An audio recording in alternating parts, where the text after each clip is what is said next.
Muy buenas tardes. Muchísimas gracias por acompañarnos. Damos comienzo al evento del día de hoy, Envejeciendo con Dignidad. Agradecemos a cada uno de ustedes por estar con nosotros. Agradecemos a nuestras panelistas por acompañarnos el día de hoy. Damos comienzo con unos anuncios previos. Todos los participantes serán colocados en silencio hasta el final de la presentación de todos los panelistas.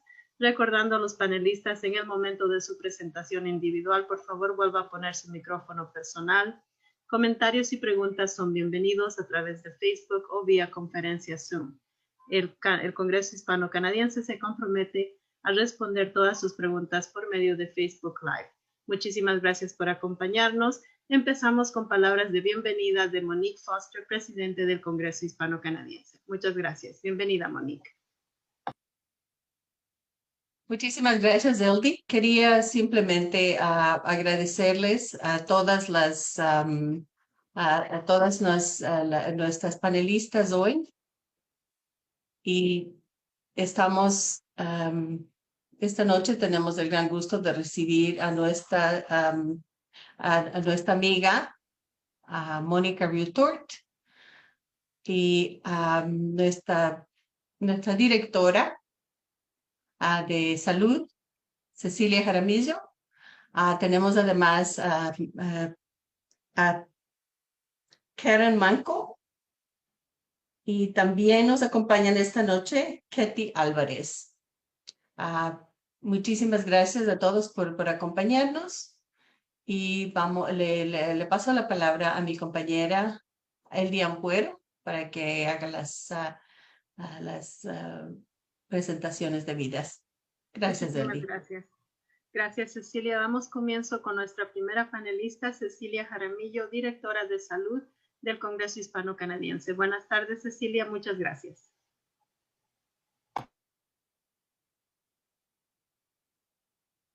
Tu micrófono, por favor. Ok. Buenas tardes, bienvenidos a todos.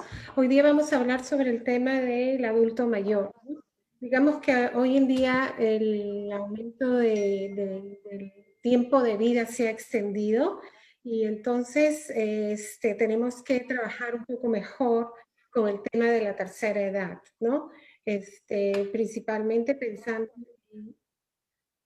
tenemos una idea siempre de que el adulto mayor ya es como lo invisibilizamos, lo inutilizamos, en vez de tratar de incluirlo más en términos de la sociedad, en términos de darle más seguridad, acceso a participar como miembros activos de la comunidad, a escuchar sus experiencias, ¿no? La experiencia de un adulto es inmensa en términos de vida, en términos laborales, y es importante trabajar en ello. Es difícil pasar del proceso de adaptación de cuando una persona llega a los 65 años y se jubila. Hoy día quiero hablar directamente hacia la gente mayor. El proceso de adaptación a veces es, ok, tengo ahora todo el tiempo libre, ¿qué hago? ¿No? Entonces, un poco es pensar antes de llegar a esa edad, es empezar a pensar, conversar con las familias, que las familias también se interesen. O sea, mis papás se van a jubilar, mis tíos, familiares, amigos, y empezar a preguntarle, ¿y qué te gustaría hacer? No hay que pensar, uy, se va a jubilar y ya va a viajar o me va a cuidar solo a los hijos. Hay que empezar a pensar de que una persona que ya empieza a entrar a la jubilación y luego va a entrar a una mayoría de edad, o sea, más adultos, es importante darles ilusiones, motivaciones de vida. Yo puedo contarles que anteriormente vivía en unas townhouses, y la mayoría de vecinos eran personas de 80, 90 años, 78 años. Yo he visto maravillada cómo estas personas viven independientes, comparten, tienen sus animalitos, entre ellos se agrupan. Yo tengo pacientes hoy que se enamoran a los 78 años y se enamoran como cuando se enamora uno es joven. Entonces hay que empezar a mirar a la gente adulta como, no como ay, el adulto mayor, sino como una persona como nosotros, pero de diferente edad, porque todos vamos hacia allá. O sea, aparte del tema de venir a este mundo, es el tema de que venimos por un periodo de tiempo. No sabemos cuánto, pero hay que aprender a aprovechar ese tiempo incluyendo, siempre incluir. Se habla mucho de inclusión, pero hay que traer esa inclusión también en temas del adulto mayor, ¿no? Ayudarlos a que ellos se sientan, tengan un mayor bienestar, no solamente físico, porque enfermedades van a aparecer. La idea es que cuando ya lleguemos, empecemos por los 50, los 60, nos empecemos a preocupar un poco más en cómo cuidarnos en términos de peso, en términos de salud mental, en términos de chequear qué enfermedades probables podríamos tener, cómo va nuestro colesterol, por ejemplo, para evitar estos derrames. Hay que enfrentar, el envejecimiento es cronológico y funcional, y es por ello que también tenemos que trabajar en eso para poder tener una armonía interior y lograr llegar y vivir una vida plena.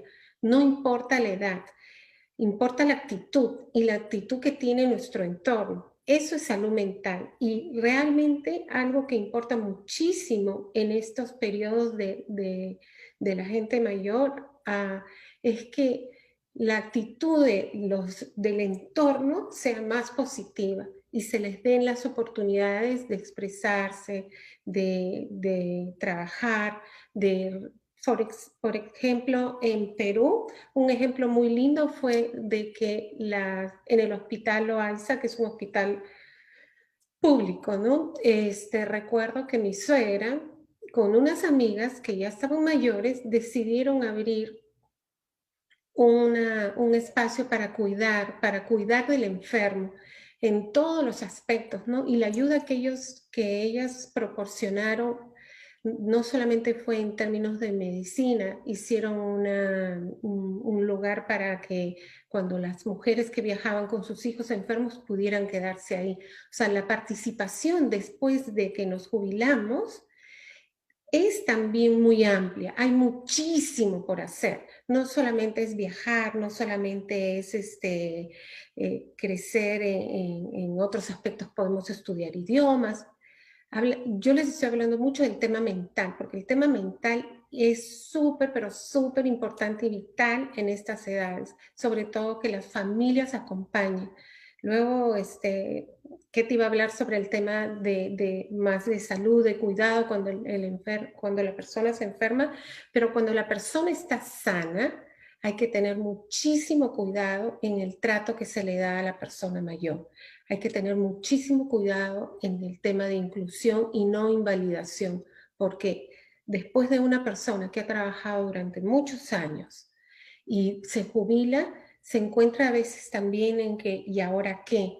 Y se siente invalidado. Y esa sería una oportunidad también, por ejemplo, muchos hombres se dedican a trabajar muchísimo, ¿no? Y están a veces alejados de la familia. Entonces hay un proceso de adaptación, de readaptación, de reintegración familiar, ¿no?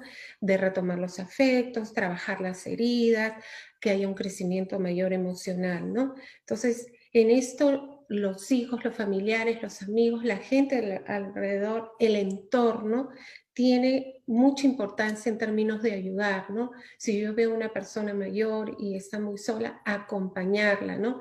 Es importante el acompañamiento también, ¿no? En todo este proceso, ¿no? Y darles las oportunidades no solamente de ser escuchados, sino de ser amados, ¿no? Hoy día en la mañana veía un video también de una historia de un taxista que decía que él había tomado en su taxi, a su taxi había subido una señora bastante mayor con su maleta y le decía que bueno, que se mudaba a un centro de personas mayores, que se iba a quedar ahí y que cuando ella le dijo cuánto es, le dijo nada y él le dijo qué necesitas y ella le dijo un abrazo.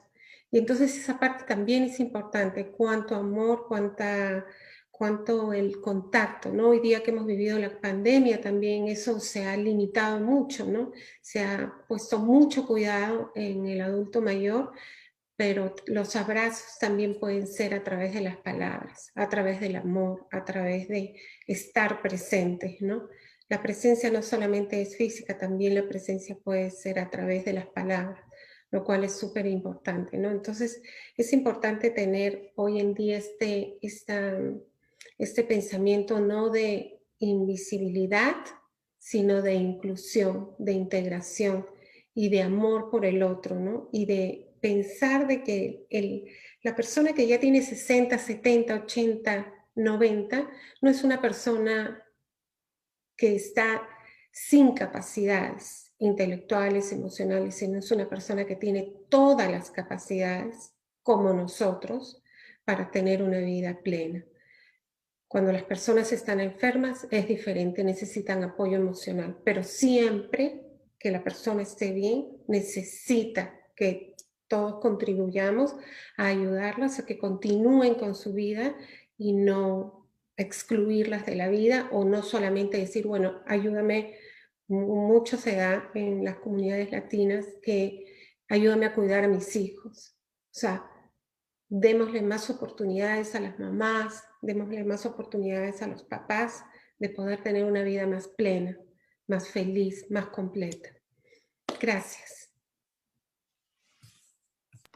Muchas gracias, Cecilia.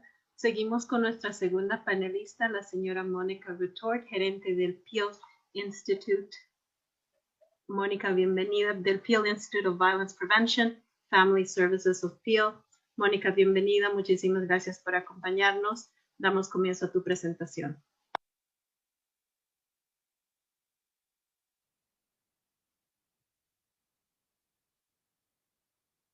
Tu micrófono, por favor, Mónica.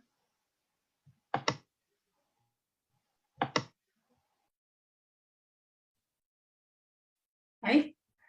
¿Me escuchas ahora? Sí, perfecto, gracias. Bueno, sí. Lo que te iba a decir yo es que yo mandé una presentación en PowerPoint y Monique me dijo que la ibas a ir pasando a como yo conversaba. Sí, exacto, ya la tenemos en la página. Si nos puedes indicar cuando quieras que sigamos a la próxima, por favor. Gracias. Voy a empezar haciendo un comentario que lo he estado pensando, pero hoy día me cayó.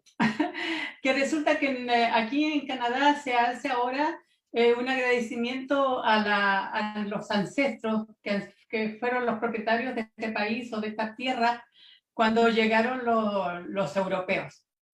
Fíjate que es bien interesante porque esa reflexión no es la misma para nosotros en Latinoamérica. Porque en Latinoamérica nosotros, la tierra donde vivimos, donde hemos nacido, es nuestra tierra, porque nosotros somos directos descendientes de los indígenas. Y aunque somos una población mestiza, hay países como Bolivia o Perú o otros países de Latinoamérica que su población, Ecuador, que su población es en su mayoritaria completamente indígena.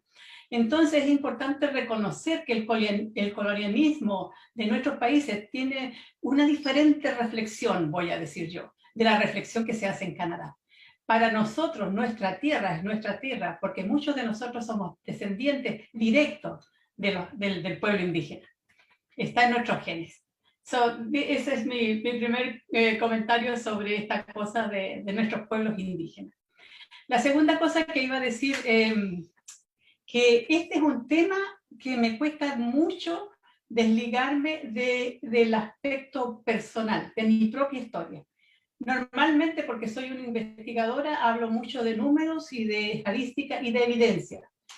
Pero en este caso voy a hablar un poco de mí misma. Por la primera razón es porque yo tengo 72 años. Y soy mamá de 2 hijas grandes y tengo 3 nietos. 2 nietas, una de 6 y otra de 2 años, y un nieto de 21 años, que ahora está enamoradísimo de una chica muy encantadora de las Filipinas.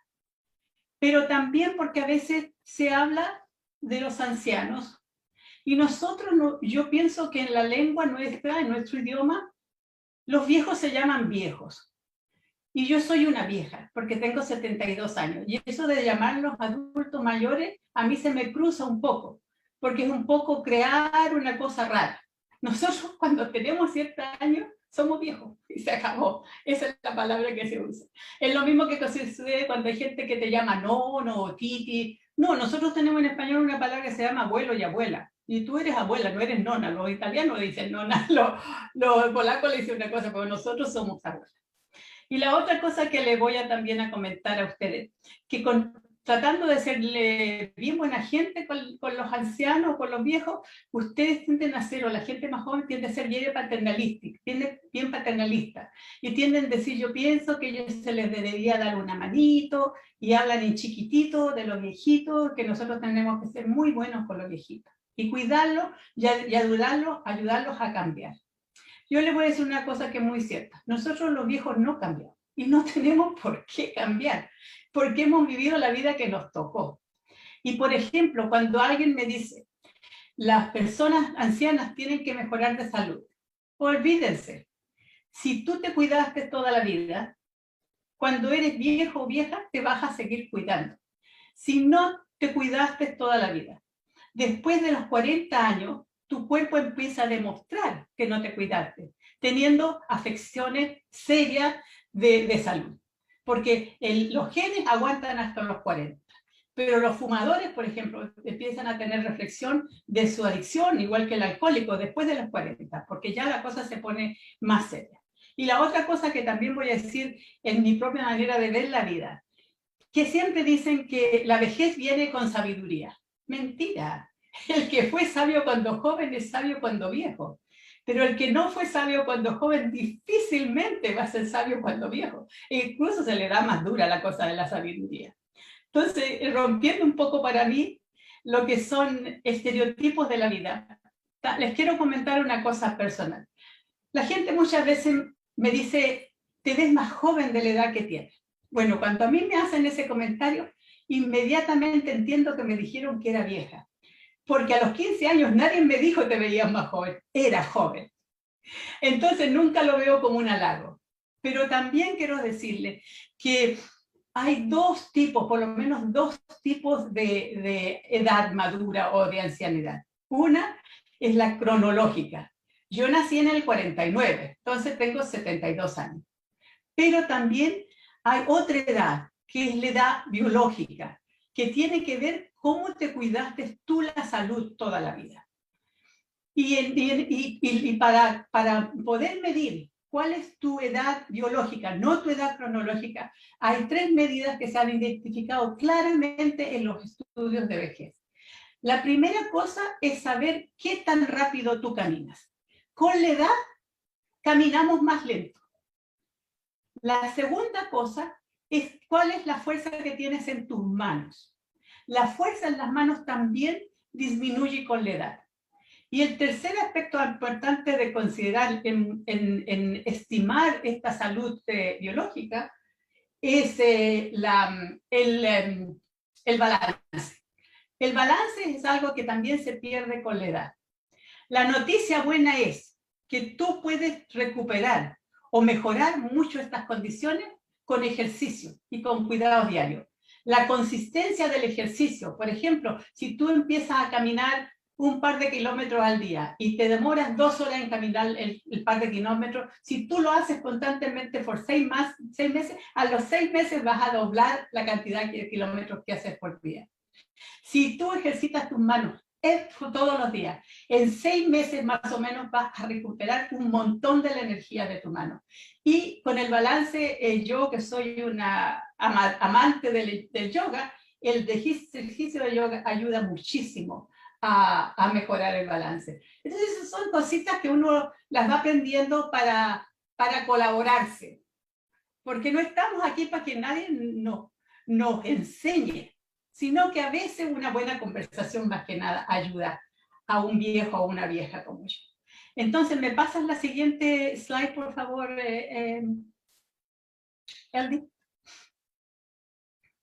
Hoy me voy a conversar un poco, porque estábamos hablando, el tema de hoy es, ay, me olvidé, Monique, ¿cuál es el tema de hoy? No es resistencia, es sentirse orgulloso.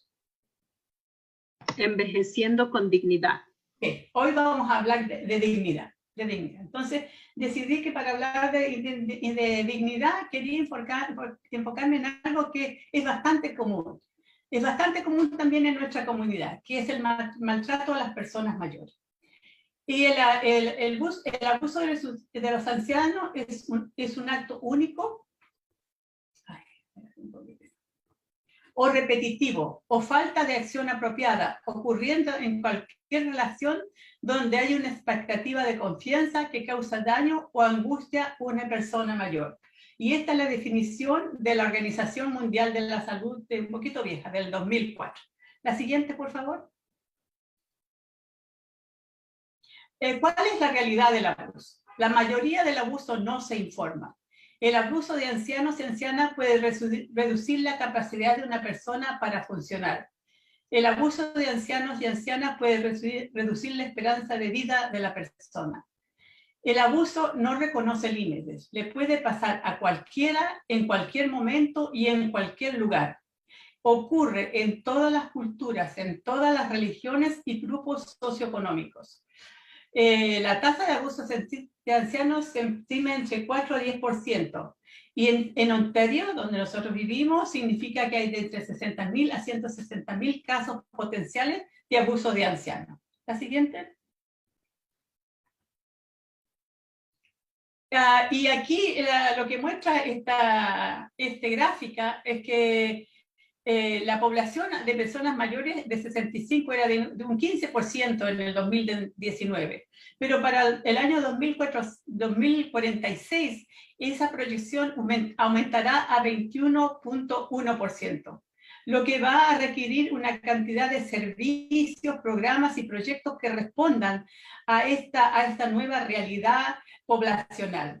Les quiero decir que también cuando hacemos estudios demográficos, nosotros estamos viviendo una experiencia semejante que sucedió con otro grupo etario al comienzo de los siglos XIX, donde se identificó una población que se llamaron los adolescentes, que son aquellas personas entre 16 a 20 años, que están todavía estudiando o que están viviendo en la familia, ¿no es cierto? Es la típica definición de un adolescente, que no existía históricamente antes, porque en los periodos anteriores a la Revolución Industrial, la gente de juventud se movía, de ser un niño, se movía a trabajar o se movía a tener familia. Por eso es que mucha gente en esos años tenían familia a los 14, 15 años, teniendo en consideración que en esos años también la gente se moría antes de los 40 años.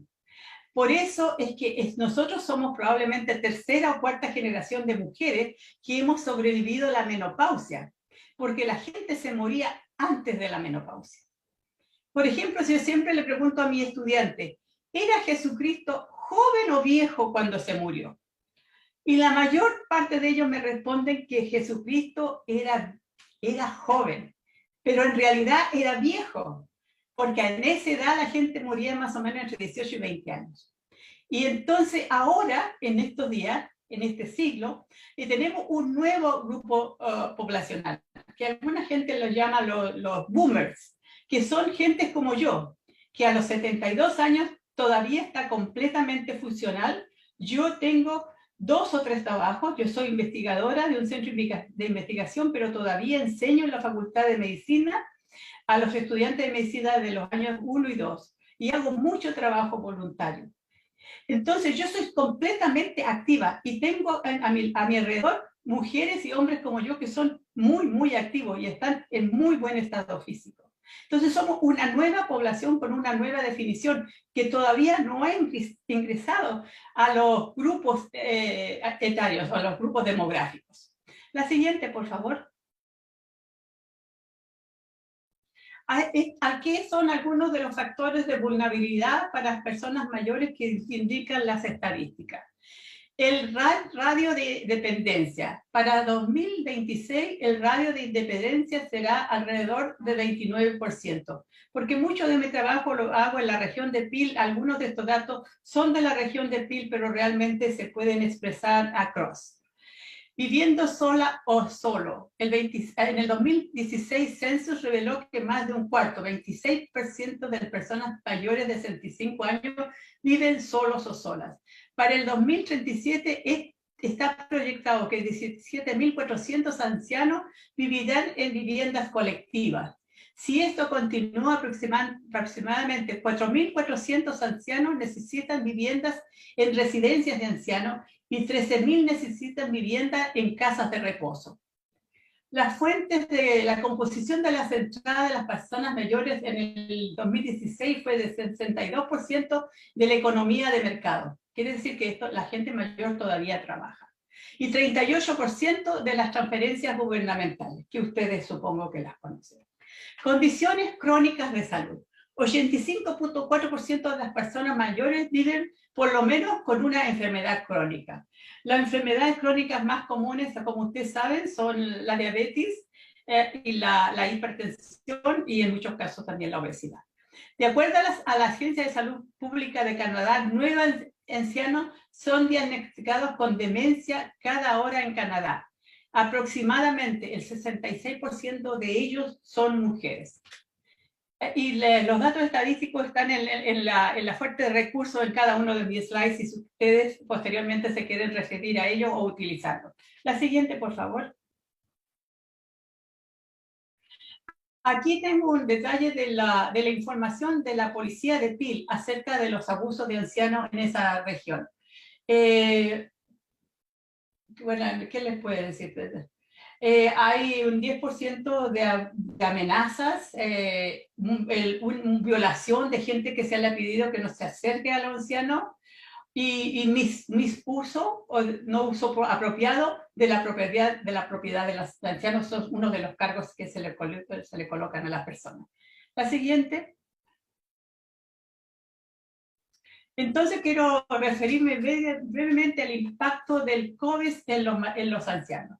De acuerdo a Estadística Canadá, las experiencias de discriminación durante el COVID-19, alrededor de 18% de personas de 65 años o más, que 14.6 son hombres y 21% son mujeres, documentaron experiencias de discriminación o haber sido tratados injustamente durante la pandemia. Quiero decirles que en algunos casos he escuchado, una información anecdótica, que por ejemplo en la región de Peel, comunidades ancianas de personas del sur de la India, la entrega de comidas no se hacía porque los que entregaban la comida pensaban que estas personas eran más sucias y tenían más posibilidades de estar contagiadas. O sea, había una tremenda discriminación en el sentido de esa comunidad. El sistema de cuidados a largo plazo que da residencia a los ancianos más vulnerables se ha convertido en un caso clásico de abuso sistémico de los ancianos. Por décadas de un sistema de negligencia, muchas casas de cuidado a largo plazo fueron incapaces de manejar sus servicios durante la pandemia. Los Sinki and Moncrief 2021 información indicaron que en algunas provincias hasta el 70% de las fatalidades de la pandemia estaban directamente conectadas a lugares de servicios. El informe militar confirmó las condiciones nefastas de las casas de reposo. Esto es un reflejo de un fallo completo de nuestro sistema para construir estructuras que protejan a nuestros ancianos. Este tipo de negligencia sistemática puede ser llamada abuso sistémico de los ancianos. Perdonen las faltas de ortografía que tengo en esta presentación, pero mi PowerPoint no tenía corrección y lamentablemente no se pudo colaborar en esto conmigo. La siguiente. ¿Cuál tipo de abusos estamos hablando? Abuso físico, golpear, bofetear, sacudir, recluir forzadamente a una persona. Sobre bajo medicación, o sea, que se le dan las medicaciones malas o equivocadas, agresión sexual, y a menudo se culpa a la víctima de las lesiones, tórpeda, pérdida de equilibrio. Siguiente. Abuso emocional y verbal. Insultar e ignorar, regañar y gritar, amenazar, provocar miedo, intimidación, humillación, infantilización. Dice, esta es tan común que con los mejores propósitos los hijos lo infantilizan a uno. Depravación emocional, aislamiento, eliminación del poder de decisión, etiquetados, tienes demencia, eres estúpido o estúpido, y mascotas amenazadoras. Siguiente. Abuso financiero. Y este es bastante común en nuestra comunidad. Incapaz de pagar las facturas, retiros repentinos de cuentas bancarias, malas condiciones de vida, negarse a gastar dinero sin el permiso del cuidador, no hay fondos para comida y ropa, servicios desconectados, desaparición de posesiones. Siguiente. Abuso financiero de nuevo, la violación de abuso del poder notarial, que es la forma más común de abuso financiero. Los abusadores tratan el poder notarial como una escritura para las personas. Transacciones sin permiso del adulto mayor, transacciones sin documentación, el poder notarial para el cuidado personal entra en vigencia, el poder notarial para propiedades, finanzas entra en vigencia, cuentas bancarias conjuntas. Siguiente. Señales de anuncio de abuso financiero, cambios repentinos en los arreglos de vivienda, cambio repentino o abrupto en el beneficiario, confusión sobre cómo se gasta el dinero, las posesiones han desaparecido, las reparaciones costosas y compras innecesarias, cuentas conjuntas recién creadas, las facturas no se pagan, presión para firmar o cambiar documentos. Siguiente. Negligencia, retiro de artículos que son físicamente requeridos, higiene inadecuada, supervisión inadecuada, precauciones de seguridad inadecuadas, retención de medicación, ropa sucia y desgarrada, infección de insectos y roedores. Quiero darle un ejemplo de negligencia, porque hay una situación que es muy común en las residencias de ancianos. En la residencia de ancianos, el anciano generalmente llega con una dentadura, y por una razón u otra, se le saca la dentadura y la dentadura se cae en la tina, en donde sea. Y nadie se preocupa de encontrar esa dentadura y ponérsela de vuelta. Entonces el anciano se queda sin dientes para masticar.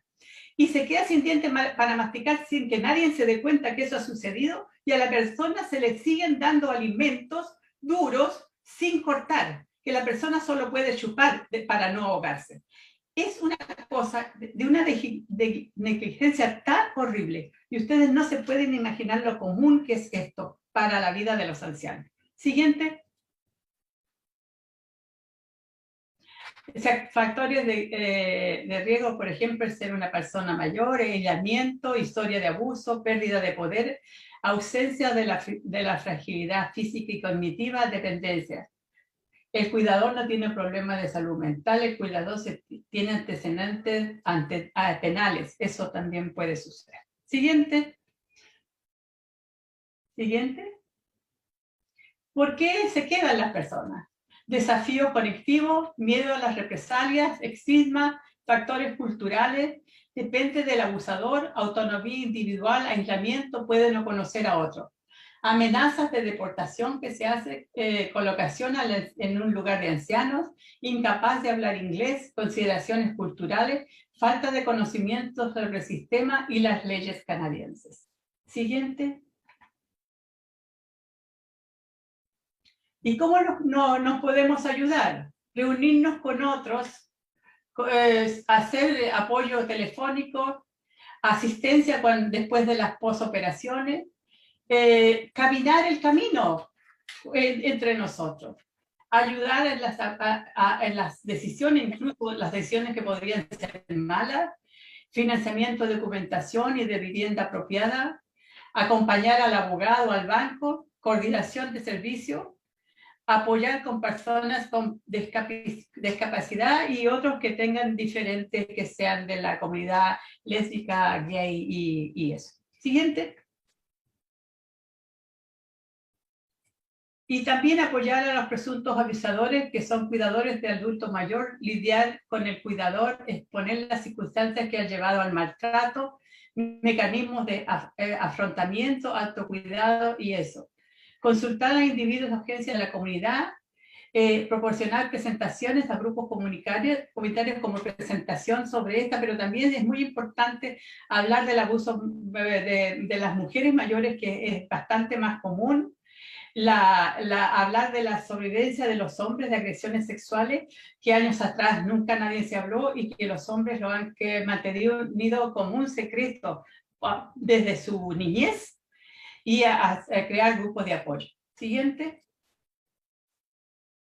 Y quiero entonces ahora brevemente decirle que la organización donde la que trabajo ha creado lo que la llamamos las mesas virtuales para la comunidad de habla hispana, y son grupos de más de 10 personas que se reúnen virtualmente una vez a la semana, se habla en español, a cada una de las personas se le ha entregado una tablet y hay un pequeño manual para que las personas aprendan a usar las tablets. Han habido algunos desafíos, algunas personas han tenido bastante problemas en conseguir usarla, pero el programa ha sido tremendamente exitoso. Toda la semana la gente se reúne, hacen karaoke, escriben su historia, hacen testimonio, tejen, y ya se han estado empezando a crear grupos que se están dedicando a hacer arte, a crear música, a bailar juntos. Es una experiencia extraordinaria. La persona con el gorrito es Lidia Ferreira, que es la coordinadora de este programa, tremendamente exitoso, donde las personas han podido quebrar el aislamiento y encontrar amistad y apoyo en el grupo. Estamos extendiendo este grupo a otras comunidades, estamos también trabajando con la comunidad china, con la comunidad caribeña, empezaremos muy pronto, la comunidad árabe y la comunidad hindú.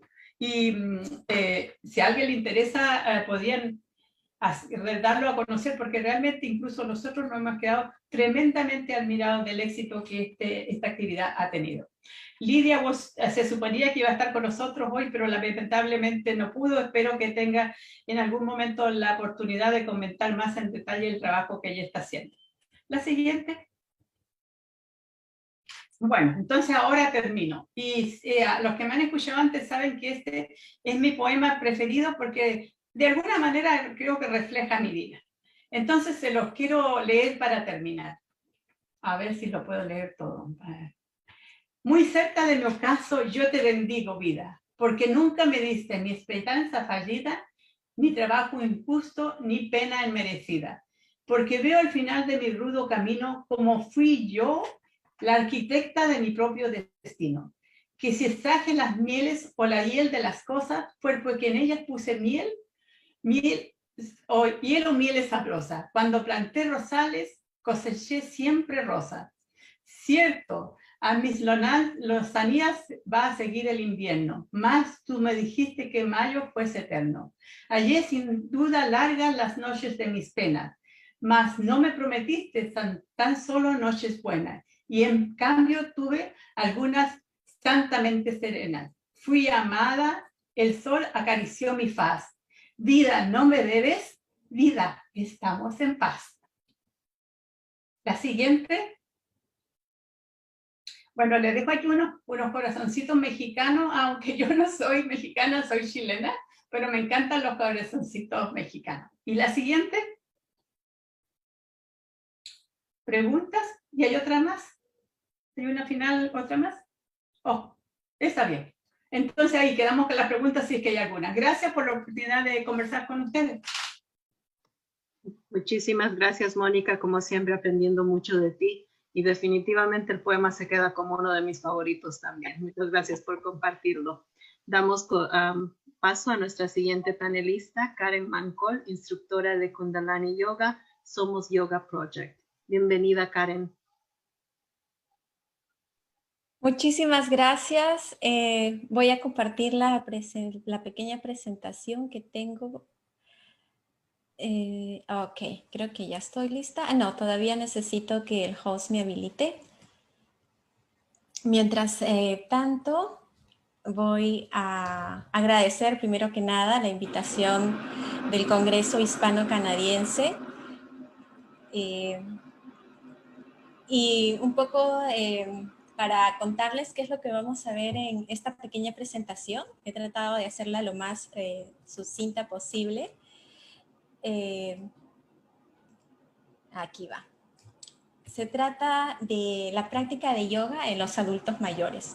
Simplemente son 3 slides, primero para enseñarles por qué es importante la práctica de yoga específicamente en los adultos mayores y después contarles los beneficios primero en el plano físico y después en el plano mental. Sin ir muy profundo al plano espiritual, pero obviamente para este congreso quiero mantenerla en el plano físico y mental. Entonces, ¿qué es la práctica de yoga? Más que nada, o lo más importante a resaltar, es que la práctica de yoga es una práctica holística. Eso quiere decir que no solamente es hacer ejercicios o las posturas que normalmente vemos publicadas en los diferentes medios de comunicación. Aparte de los ejercicios, las posiciones que para esta edad deben de tomar en cuenta las habilidades físicas del momento, deben ser de bajo impacto. También existen otras técnicas o otras actividades que son parte de una práctica de yoga integral. Y lo recalco porque ya existen investigaciones científicas que prueban los beneficios del yoga en el adulto mayor en particular. Y eso ha sido en el tipo de yoga que no solamente incluye las poses o asanas, como se les conoce en la tradición, sino a un yoga que también incluye el control de la respiración o lo que en inglés se conoce como breathwork. Otro aspecto importante que también se debe incluir en una práctica de yoga holística es la relajación. Parece mentira, pero el simple hecho de darnos espacio para relajar el cuerpo y no hacer nada, entrena al cuerpo y a la mente para luego tener un buen sueño. No solamente dormir, sino relajarnos. Y eso se practica en las clases de yoga. Otro aspecto fundamental que se debe incluir en una práctica de yoga holística es la meditación. Como conversaba con Cecilia el otro día, somos maquinitas de pensamientos. Tenemos más de 60.000 pensamientos al día y eso hace que nos podamos creer que no podemos controlar nuestros pensamientos. Y es cierto, los pensamientos vienen a nosotros y tal vez no podemos controlar el hecho de que vengan, pero sí podemos desarrollar la habilidad de dejarlos ir. Y eso es algo que se practica con la meditación. Y entonces, ¿eso para qué? Para que una práctica de meditación constante hace que durante el día, cuando luego tengas pensamientos que te das cuenta que no son beneficiosos para ti, tengas la capacidad de dejarlos ir porque lo has practicado en tu meditación diaria, que puede ser parte de tu práctica de yoga. Ahora, hay un punto más que no está siendo incluido en las investigaciones y yoga necesariamente, pero que yo quiero mencionarlo porque es muy importante y es muy común y muy popular. Cuando van a una práctica de yoga, pueden encontrarse con un profesor que de repente le dice, vamos a chantear o vamos a hacer un chant, ¿no? Que es recitar una oración que de repente está en otro idioma como que puede estar en otro idioma como el Gurunji, que es el caso de idioma que se usa para las prácticas de Kundalini Yoga, que son las que yo estudio. El chant está hecho en Gurunji porque el alfabeto de Gurunji, del cual salen los chants, se ha estudiado la carga energética que trae cada letra y cada palabra que se usa está cargada energéticamente para para rodearnos de energía positiva. Ahora, sin ir muy al plano abstracto de la energía, quiero aterrizar esto al plano tangible.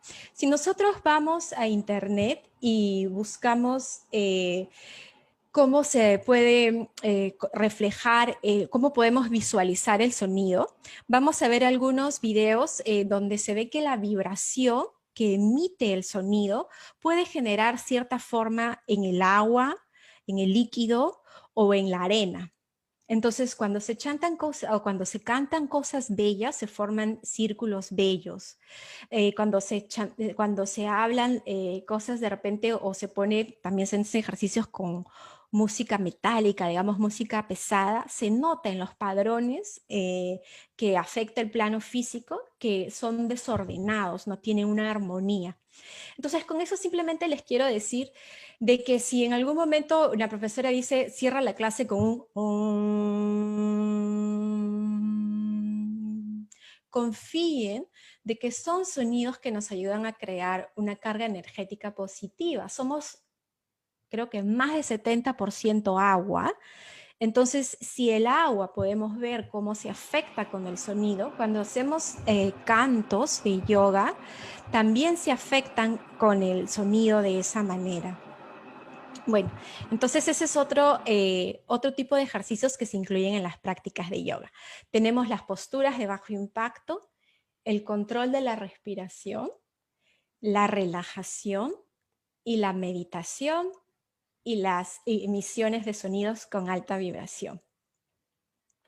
Ahora quiero hablar un poquito más de los beneficios. Primero, de los beneficios físicos. Se ha comprobado también ya en estudios, ahí tengo las fuentes por si después queremos profundizar un poquito más, que establecer una práctica de yoga en los adultos mayores promueve la salud física claramente en 4 aspectos.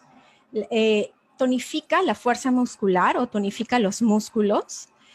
Estabiliza la postura o nos va acostumbrando a tener una mejor postura, mejora el balance, como bien lo mencionaba Mónica en su charla anterior con la experiencia propia de su práctica de yoga, reduce la fatiga, eso quiere decir que a través de la práctica del yoga nos podemos sentir más activos energéticamente, y todo esto va a hacer que se reduzca el riesgo de caídas, que es algo que los adultos mayores generalmente se cuidan. Entonces esos son beneficios físicos muy puntuales que se pueden obtener de una práctica de yoga regular. Ahora quiero compartir los beneficios para la mente que ya se han estudiado también en investigaciones de yoga. Primero que nada, mejora el ánimo. Y eso es muy importante, porque como bien lo mencionaba Cecilia también en su intervención, el ánimo puede hacer sentir bien al adulto mayor, o que el adulto mayor tenga herramientas para sentirse mejor, va a contribuir a toda su salud mental en general. Y también se sabe que el ánimo fortalece el sistema inmunológico y la capacidad de nuestro cuerpo para combatir infecciones respiratorias. Respiramos mejor, tenemos un mejor sistema inmunológico, y si entra un pequeño agente externo, nuestro sistema inmunológico va a estar en mejor posición de combatirlo. Otro beneficio muy importante a nivel psicológico de la práctica de yoga es que mejora el sueño. Se ha comprobado en personas mayores de 60 años que al hacer estas prácticas de relajación y meditación, de estar en paz con nuestros pensamientos y nuestras mentes durante nuestra práctica de yoga, van a contribuir a que tengamos un mejor dormir y tener un dormir que sea más refrescante y que por lo tanto puede beneficiar directamente a la capacidad cognitiva. No necesariamente, no solo los adultos mayores se afectan por no tener un buen dormir. Todas las personas, cuando no dormimos bien, nuestras capacidades cognitivas no están al 100% o no están en su mejor expresión. Entonces, la práctica de yoga ayuda a que estas capacidades cognitivas se mantengan. Entonces, para resumir la presentación, cuando queremos una práctica de yoga orientada sobre todo al adulto mayor, queremos una práctica de yoga holística, que no solamente incluya posturas, sino que incluya posturas de bajo impacto, que incluya ejercicios de respiración, que es lo que te va a ayudar a tener control sobre tu sistema inmunológico. La calidad de respiración está directamente relacionada a la calidad de poder estar en salud, a la salud de tu sistema nervioso. Y también afecta el buen ánimo, que también afecta el buen ánimo, que está directamente relacionada con la capacidad de tu sistema inmunológico de reaccionar. Entonces, la primera pieza de una práctica holística es la actividad física, las posiciones, la respiración, la relajación, la meditación, la meditación y la respiración controlada. perdón, me olvidé del chant, que es cantar palabras de vibración, de buena vibración, para también que nuestro cuerpo esté vibrando positivamente. Y finalmente les dejo esta slide, que es un resumen de las investigaciones que usé para mi presentación, por si alguien quiere profundizar un poco más. Y esta compilación de investigaciones la hicieron justamente para ver cómo el yoga podía favorecer al adulto mayor en tiempos en que hay menos contacto físico y es una población de alto riesgo con la pandemia. Ahora, para cerrar, mi última idea final que quería contarles para despedirme es de que nosotros estamos muy avanzados en tema médicos para el cuerpo físico, pero no necesariamente tenemos una pastilla que cura todo para el plano mental. Y bueno, sí tenemos pastillas que nos pueden sacar del riesgo, de la depresión y entrar en un estado más normal, pero ¿cómo mantenemos ese estado de salud? Necesitamos una práctica holística, y en este caso ya se ha comprobado que el yoga es muy bueno y ayuda mucho a mantener la salud en personas de 60 años a más. Gracias.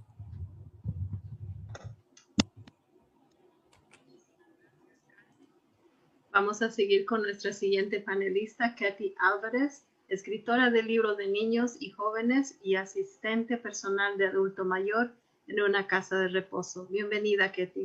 Muchas gracias por acompañarnos. Muchas gracias. Buenas tardes a todos. Cecilia me pidió que hablara básicamente de dos temas: la importancia de las visitas y el cuidado que merece el adulto mayor. Ya no diría viejitos, porque ya se ha tocado ese tema. Yo, que tengo 63 años, sería una recontraviejita, y estamos remontándonos a la época de Jesús, porque a esa edad el promedio de vida era máximo 50 años. Así que ya todos somos viejitos, si nos ponemos a comparar, todo es realmente relativo. Pero en la medida que nos sentimos bien, nos sentimos capaces y nos sentimos integrados a la sociedad, nos sentimos jóvenes, a pesar de a veces impresionarnos cuando nos vemos en el espejo, pero ni aún así, ¿no? Lo importante es el estado anímico, como ya se ha dicho. Y los ejercicios de yoga, yo también estoy muy de acuerdo, ayudan bastante. Ayudan bastante. ¿Por qué? Porque a la hora que uno hace un esfuerzo y realiza una postura, de alguna manera tiene que concentrarse para que esa postura salga bien. Respira, y ese momento de concentración un poco te arranca de la realidad y es buena. Esos ejercicios son muy buenos para aprender a controlarse, ¿no? Mentalmente. Pero bueno,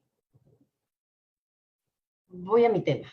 Entonces, iría primero con las visitas. Y yo estoy hablando desde mi perspectiva, desde la experiencia que tengo con respecto a las visitas que se están realizando en esta casa de reposo o nursing home, como decimos. Yo trabajo en Chartwell Gibson. Son varias clínicas de reposo, diríamos clínicas, pero entre comillas, ¿verdad? Y bueno, hay una que está en North York y yo trabajo ahí. Y sí, en base a la experiencia que tengo, las visitas son muy positivas, ¿no? Las visitas en general. Es como decía Karen, creo, habla de, cuando menciona la pastilla, una pastilla importante que puede motivar a una persona, una de esas pastillas es una visita, una visita de un ser querido. Y yo pienso que básicamente son 4 aspectos que favorecen mucho el estado emocional del adulto mayor o del residente que está en esta casa de reposo. Diríamos, por ejemplo, la autoestima. Una persona que es visitada se siente más motivada, está más alegre, comparte experiencias y escucha conversaciones y comentarios. Disculpen por el ruido de la sirena, pero en fin. Entonces, esta persona se siente querida, se siente considerada. Esa autoestima ayuda mucho al residente, ¿no? Digamos, al padre o a la madre en este caso, a demostrarse a sí mismo que es querida, ¿no? Entonces, ¿cómo se manifiesta esta motivación? Por ejemplo, cuando deciden vestirse con un color más brillante o ponerse un adornito, ¿no? Se ven más alegres, tienen una actitud más alegre, ¿no? Se sienten más motivados, diríamos, ¿no? Otro aspecto que ayuda mucho y contribuye a la estabilidad del adulto mayor, hablando de las visitas, es que ellos se sienten valorados. La valoración es importantísima. Ellos, miren, lo opuesto a la valoración es la depresión, y yo he visto casos así. Yo conocí a un señor que era muy, muy linda persona. Yo conversaba con él cuando tenía yo mis trabajos en ese pabellón, y me hablaba de sus libros. Él estaba solo en su silla de ruedas, pero era muy conversador. Y un día me dijo, ay, te voy a mostrar un regalo maravilloso que he recibido, que es un escáner. Un escáner. Yo decía, ¿para qué va a querer el escáner? Este viejito, ¿no? Pero el escáner estaba ahí, y me hablaba que el escáner era una maravilla. Y bueno, después de una semana empezó a decaer su ánimo. Yo pienso que es porque definitivamente él no tenía mayor motivación, no sentía que era visitado, no se sentía valorado. Llegó un momento que empezó a rechazar los almuerzos, los desayunos, la comida, y empezó a decir, ¿para qué estoy acá? ¿Para qué vivo? Yo no valgo nada. Y así, poquito a poquito empezó a decaer, y se fue a los 9 días, porque no llegó a comer nada. Le vino una depresión muy grande. Entonces, en base a eso, yo pienso que un adulto mayor que es visitado realmente se siente valorado, siente que importa, que es importante, ¿no? Y con esto viene también lo que es el estado de ánimo, porque una persona que está contenta demuestra su alegría, le gusta interactuar con la gente, ¿no? Participa de los juegos, del karaoke, se pone a cantar, hace bromas, te cuenta historias, ¿no? Eso es muy bonito. Y eso también favorece que incluso se sientan más jóvenes y contentos y motivados, también más sanos, porque una persona motivada aumenta su inmunidad, ¿no?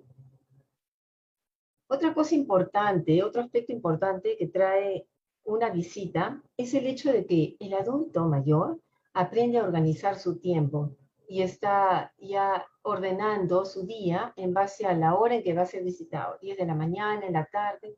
Ya está más interesado en las actividades que se van a dar con la visita, ¿no? Eso es algo muy, muy interesante. Voy a cerrar la ventana, disculpa. Estoy cerca del hospital de North York, y esto es algo de, bueno, es muy frecuente.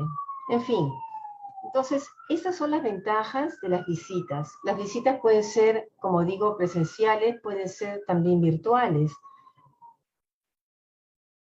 Muy pocas veces, o escasas veces, veo yo que realmente los familiares vienen.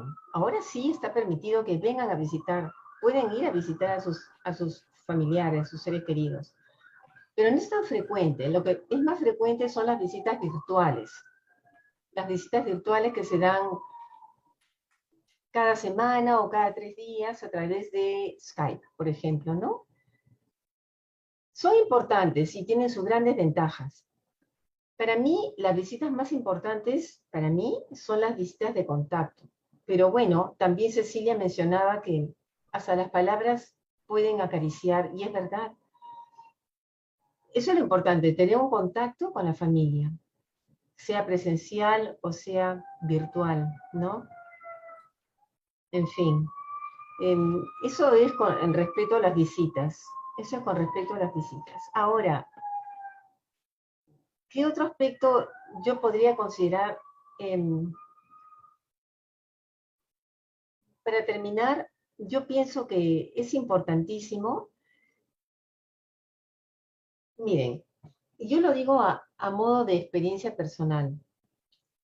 A veces tengo la impresión de que los hijos no son reacios a veces a visitar a sus padres por algún asunto que ha podido acaecer en el pasado, por algo, una herida que los padres sin querer pueden haber abierto en el corazón de sus hijos, ¿no?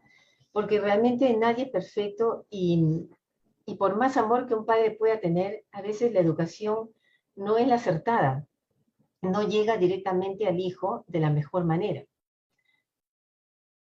Yo pienso que lo más importante, si un hijo siente algún tipo de resentimiento con el padre, es importante que evalúe el por qué.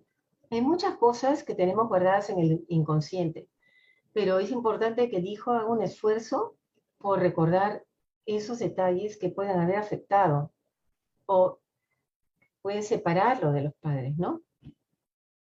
Y de ahí trabajar algún tipo de terapia. No es fácil decir, eso ya pasó, ya lo olvidé, eso no es verdad. Siempre los resentimientos quedan y a veces se manifiestan con los años.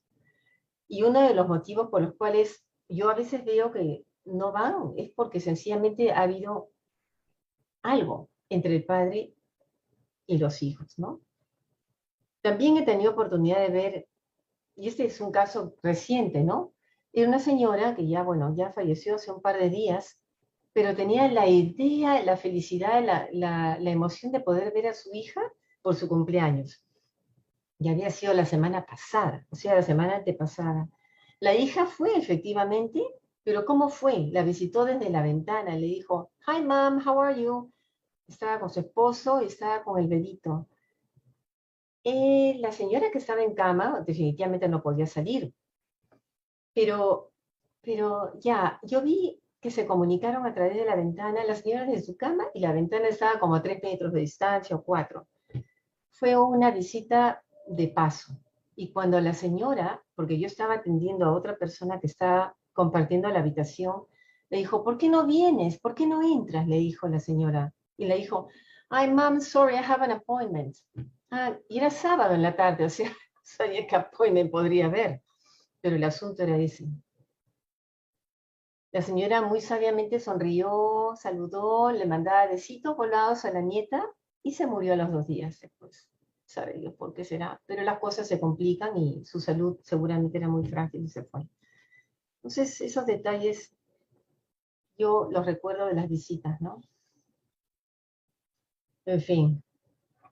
Ahora, con respecto al cuidado que le debemos a estas personas, es un tema muy extenso. Es un tema que no podría yo explicar en realidad en tan pocos minutos. Pero con respecto a las visitas, si alguien quiere visitar y entrar a la habitación del residente pues, y lleva flores, bueno, yo veo, por ejemplo, con mucha frecuencia que llevan flores y las flores las colocan junto a la bandeja donde, si este residente está en la habitación y a veces no sale, en la bandeja donde las personas, las enfermeras o PSW, llevan la comida o llevan los jugos. Entonces, a veces el residente se puede confundir y por querer regar las plantas, puede regar las plantas con los jugos o con lo que sea, ¿no?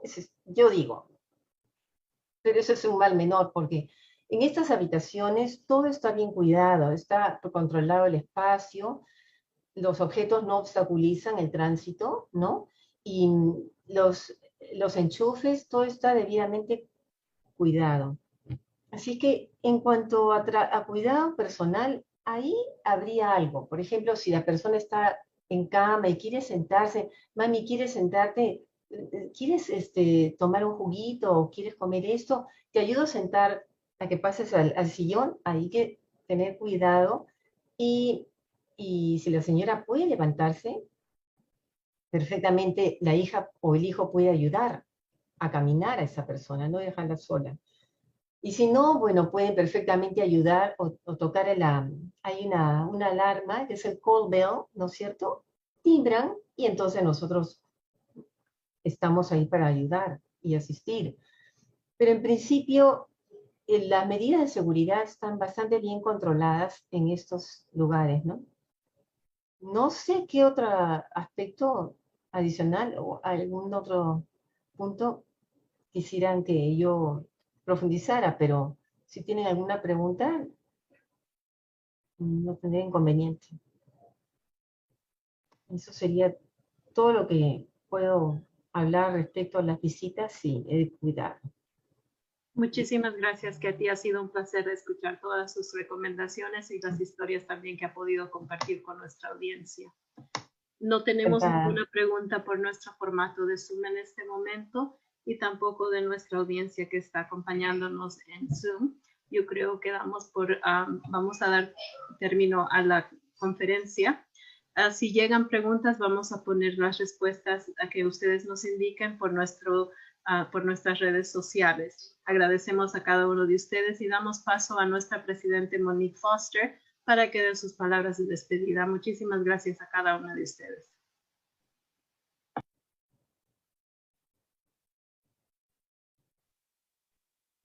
Bueno, tomo esta oportunidad que no tuve al principio debido a problemas técnicos. No podía ver nada, la pantalla se me desapareció completamente.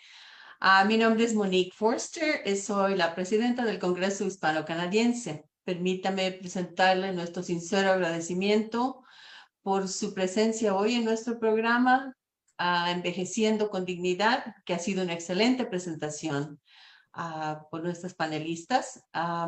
Esta noche agradecemos las contribuciones de Cecilia Jaramillo, directora de salud del Congreso Hispano-Canadiense, Mónica Rutort, gerente de Peel Institute of Violence Prevention, Karen Manco de Somos Yoga Project y Ketty Álvarez, escritora y asistente personal del adulto mayor en una casa de reposo.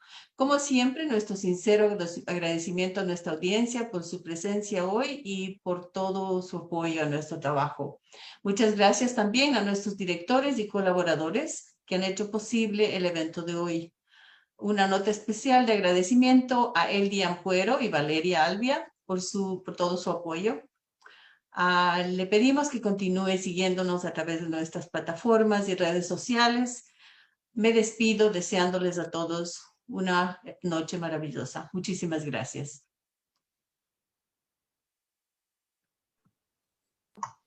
Muchísimas Gracias. Vamos a despedirnos de nuestra audiencia de Facebook y buenas noches. Buenas noches. Buenas noches a todas y muchas gracias. Adiós. Buenas noches.